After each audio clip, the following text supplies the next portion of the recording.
Welcome to Radicards TV. I'm your host Patrick. It is approximately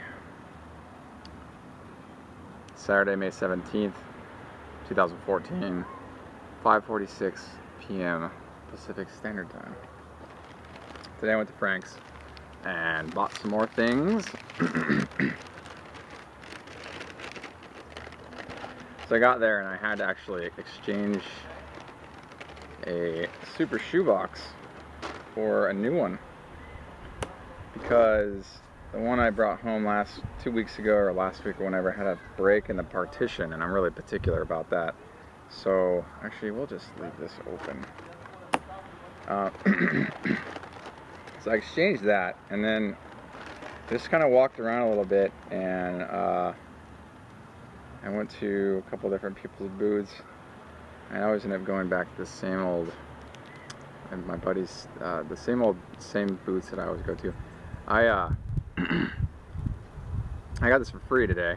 This is a jumbo pack of 1990 Donruss baseball. I've never seen a jumbo pack of 1990 Donruss. It's amazing that see how thick it is there? It's amazing that at some point this pack would sell for $129.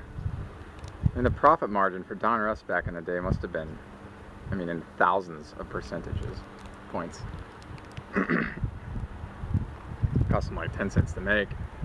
You know, they sell it for $1.29. Their profit margin is super high. I got some cards today. Excuse me.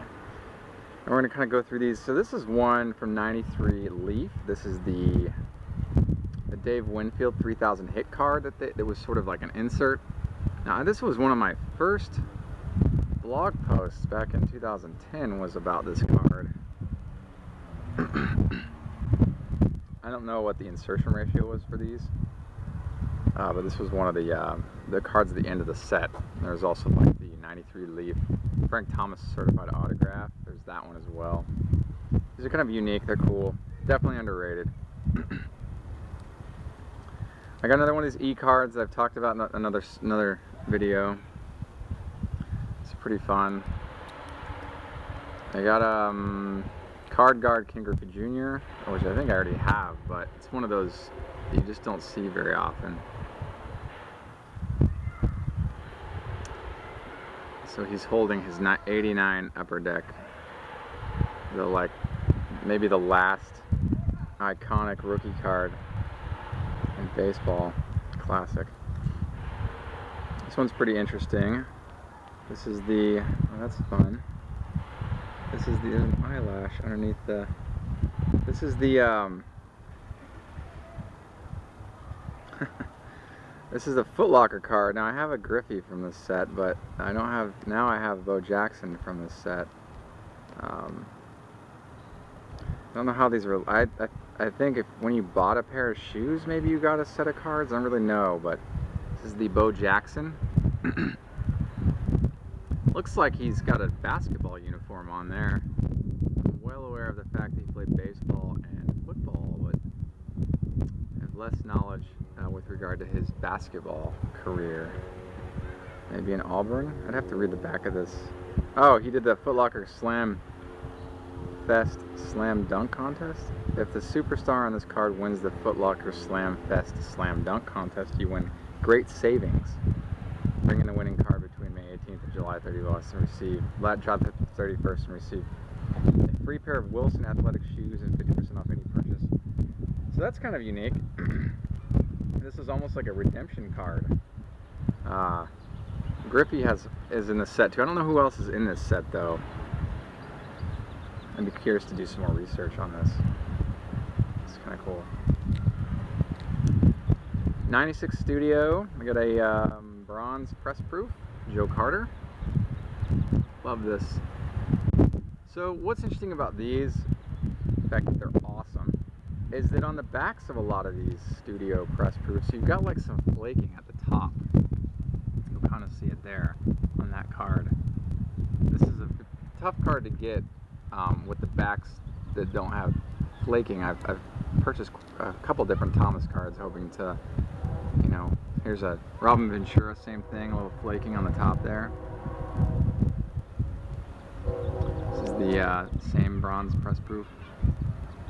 They're tough to find without the flaking. Let's see if this Rafael Palmiro has the same deal. You can see it there as well. Pretty common amongst this set. There's the Rafael. And the Geronimo Barroa is an 80, I'm sorry.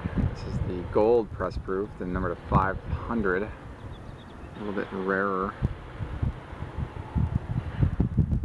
So that's kind of a fun card. I like these. These are hobby releases. The gold and the silver, the gold and the bronze are hobby only press proofs.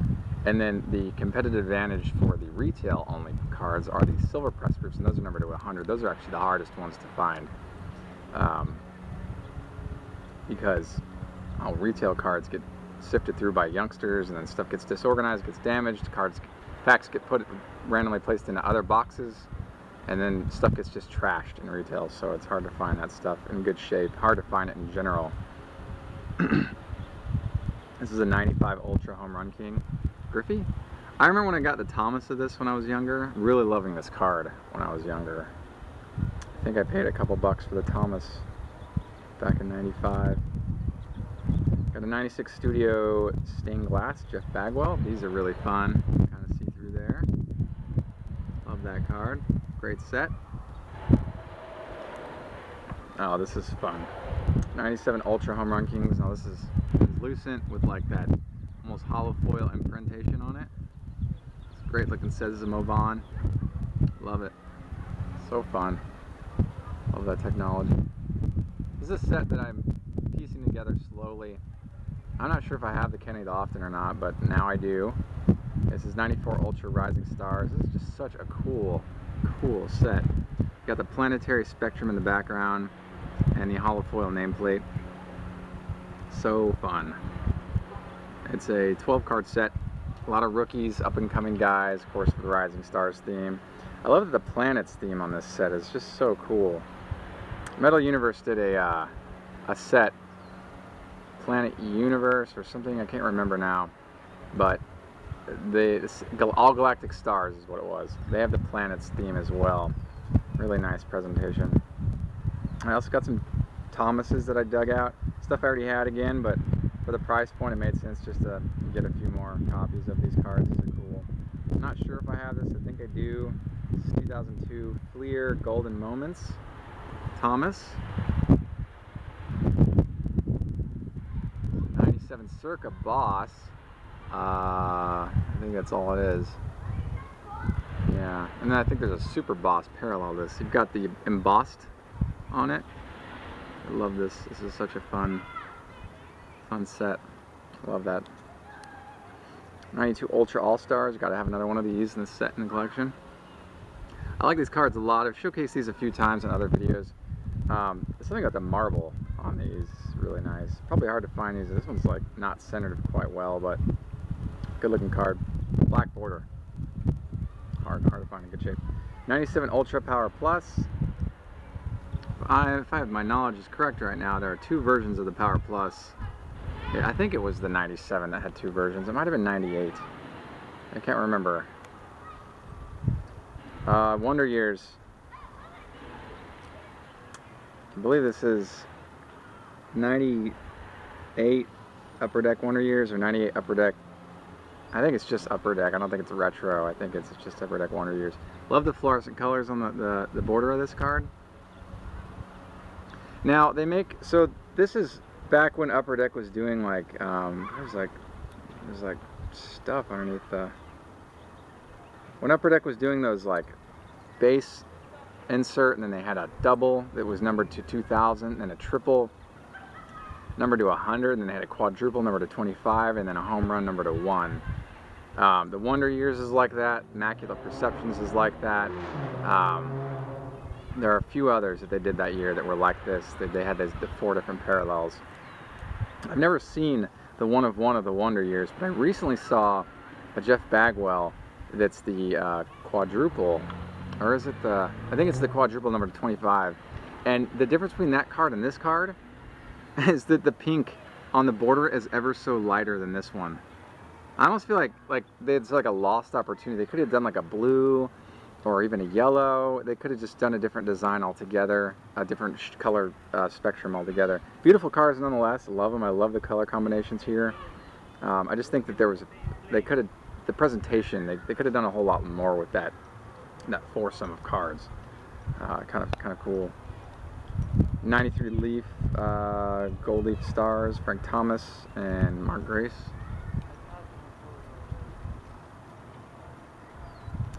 Got a couple of those. Those are somewhat harder to find. 2004 Topps Hit Parade. This is the RBI version. There's a home run version of this card as well. 93 Leaf Statistical Standouts. Now this is an insert set that got progressively better as the years went on. 95 I think is the one top shelf year. I remember the 95 Statistical Standouts. They're the first card that had like an embossed stitching sort of feel to it. They're some of the greatest looking inserts I've ever seen, even to this day. It's hard to top those. 94 Leaf Gold Leaf Stars, another one of those just amazing looking sets. Probably my favorite insert set of all time, really. 94 Leaf they were really on top of their game in 94. I thought that was a really fun year for cards. I remember buying a lot of 94 Leaf, hoping to get a Gold Leaf Stars, never did. I knew a guy that opened 8 boxes of 94 Leaf back in 2010 and got 2 Gold Leaf Stars out of the 8 boxes, which means they're seated at a rate of 1 in 4 boxes. Now each Gold Leaf Stars, I think there are 12 people in the set, 12 cards in the set. Each number is 10,000, so you can sort of do the math and figure out how many production output there would be for 94 Leaf. That's a lot. 95 Score Hall of Gold. I think this is my second or third one of these. Now I remember I didn't get this card until a couple years ago. It took a while for me to acquire this. This is just one of the ones that was just kind of lingering, sort of eluding me for several years. Quite a few years actually. I just never got around to getting it, and then a couple years ago I just got one on eBay. I really like the combination of silver and gold on this card. It's definitely a dated design, 95, but it's definitely something I can still respect. Just classic foil blend on the front there. I gotta love these 97 Fleer Season Crowns. Again, I've talked about these before. They've got the etching, the foil etching on there. It's so beautiful. Such an incredible card. Awesome, awesome, awesome looking cards. Can't have too many of those in the collection. 96 Ultra Respect. Another card that I believe at one point I either pulled I think I pulled when I was younger a Eddie Murray gold medallion version of this card, which I believe I still have. Got the sort of holographic thing on there. Good looking embossed sort of thing. Love that. Great photography in the 96 Ultra stuff.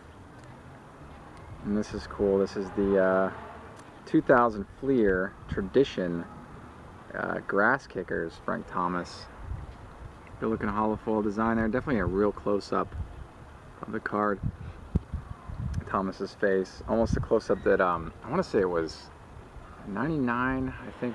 Skybox Premiums did a, what was that set called? I still need the card actually. It's number to 99. Intimidation Nation, I think they called it. And real close-up shots of the players, like serious poses, intimidation. So it's kind of cool. This card sort of reminds me of that because it's a close-up shot of Frank Thomas's face. But that's what I picked up today in that stack. Really happy to have those. Really inexpensive. Again, I shop on a budget when I'm at Frank's. So this stack was relatively inexpensive. Put these here. I'm at the same park as I've been previously, but this is another section of the park, and there's a wedding going on, like graduations and all this today. You know, middle of May, it's normal time for graduations. Everybody's dressed nicely. Oh, a buddy of mine gave me these, he opened some packs of 83 Donruss baseball. Let's see what I got in here. Can't go wrong with 83 Donruss baseball. Gareth Iorg, never heard of him. Dan Robinson. And when was the last time you saw an 83 Donruss baseball checklist? How classic is that? That is fun. Ben Oglivie, Claudel Washington, Dave Beard. Let's see if we can get some stars in here. Ozzie Virgil, Mike Vail, Dusty Baker. Here's kind of sort of a star. Terry Foster, Danny Heap, Gaylord Perry. Now Gaylord Perry, he started in 62 was his rookie year. So by this point, he was already in 20 years into the league. He looks like a grandpa. Hall of Famer, I think, pretty sure. Yeah, he was great pitcher in his day. Ray Burris, never heard of him. Now here's one, it's a Jared Koosman. Got to get his rookie card. Of course, it's the most expensive card in the 68 set because he shares the same real estate on a card as he shares real estate with Nolan Ryan. Same rookie card. Sparky Anderson.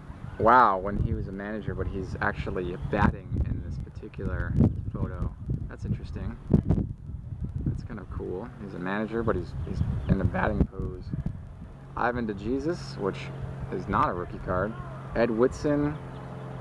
Oh man, these are so old school. Reggie Smith, Jerry White, Lance Parrish, or Larry Parrish rather. Not sure if there's a relation there. If that's the brother, I'm not quite sure. Frank Tanana, which has been a good chunk of his time with the Angels.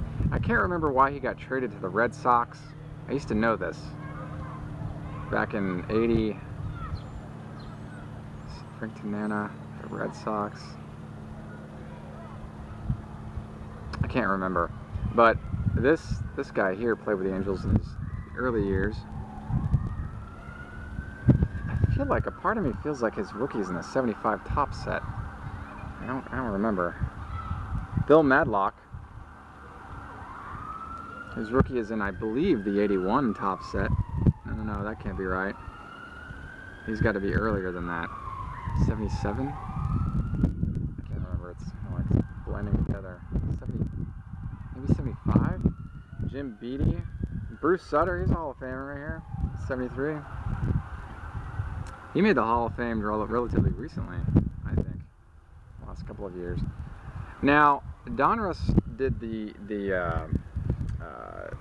puzzle cards back in '83, as they did. I don't think that it was the first year that they did puzzles. I want to say that they did them in '81 when they started, but these puzzle pieces are really thick. How thick those are.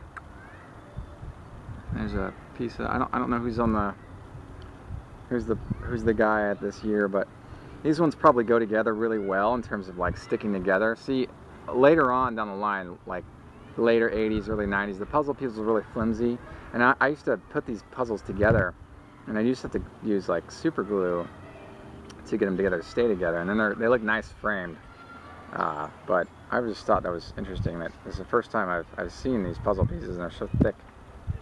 They can almost be used as like those white cardboard fake outs that they give you in packs of cards, the thicker jersey cards, so like kind of fake you out there. That's kind of cool. So this kind of reminds me of that because they're so thick. So pick those out. Well, those are for free actually. My buddy just sort of gave those to me. So those will probably, a lot of those will go on the donation pile that I got going for next year's giveaways. So these three I got for a pretty good price. I'm really excited about them because I love this set. We'll start things off lightly with the 92 Donruss Elite Series Larry Walker. These were super tough to get back in the day. Or is this 93? This might be 93.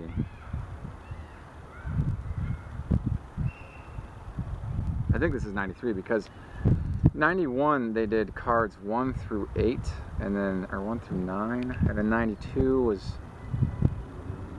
18. I don't remember now. Maybe this is 92. Either way, these are really hard to get. 91, 92, 93 Donruss Elites were very tough. So I picked up the Larry Walker. I have the Fred McGriff and the Frank Thomas. This might be a card eventually I'll piece together just because of its significance in the hobby. 91 Elite is really, really cool stuff. I remember opening boxes and boxes and boxes in 91 and never ever getting an Elite, ever. 92, same thing, never an Elite. Now these days I just want to sort of slowly piece the set together. Just gonna work on. So I got the Larry Walker. It was really cool. Now these other ones here are 93 Donruss Elite Dominators. Something different. Now these were done Home Shopping Network. So 93 Donruss, they would sell the boxes on Home Shopping Network, and then in the box, you would, underneath the box, there was a case, like a thick lucite case with like 4 screws. In it would be the raw Donruss Elite Dominators cards. There are 20 different cards in the set. A couple of them autographed. I think Nolan Ryan has an autographed card in the set. I want to say Juan Gonzalez has an autographed one in the set. I'm not sure, don't quote me there. But I know that Nolan Ryan has one. Beautiful prismatic borders on these. I got the David Justice here I'm holding. I've got a couple of the Thomases. These are just super, super nice looking cards. They're clean. Very, very tough to get in high grade, because what happens is that the raw cards, they're pressed in between these 2 thick pieces of lucite, and a lot of times people will leave them in there over the course of time. I bought the Thomas new in one of those giant thick pieces of lucite, and I wanted to get it out of there as quickly as possible, because what happens is over time the pressing will actually adhere the card to the plastic. So you actually take the top of the top lucite off carefully, and without some of the green peeling. See, my Thomas peeled a little bit. Some of the edging was some of the foiling sort of started to flake off a little bit. Now, what I did recently with a Donruss Elite card is I had one that was like that for a really long time.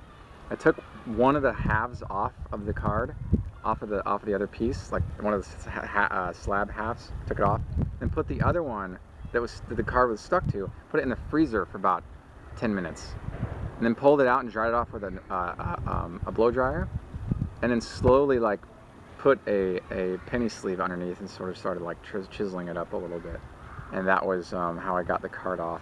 It's a very, very careful situation. I recommend you being very careful if you do that, but that was a way for me to get cards lifted off of their adhered plastic. This other one, I got the Griffey. Love this card. This is so cool. I might have this one graded just because it's in such great shape. No flaking, great centering. Just really, really nice looking card. And of course it's Griffey. It's going to be a Hall of Famer. I think he's up for Hall of Fame this year in 2015. So happy to have that in the collection. Now, I've never seen these top loaders with Elite Dominators on them, so I'm led to believe, and also the David Justice has it too. I'm led to believe that in some way these top loaders were part of the release, maybe the second run. I've seen the lucite with the Donruss Elite silver gold foil on them, but these top loaders I've never seen. I don't think I'm going to keep the top loaders, but maybe I might. I'm not sure. Love it. So that's what I got today. That's what I picked up today. Thank you for watching another episode of Radicards TV, and until next time, enjoy collecting.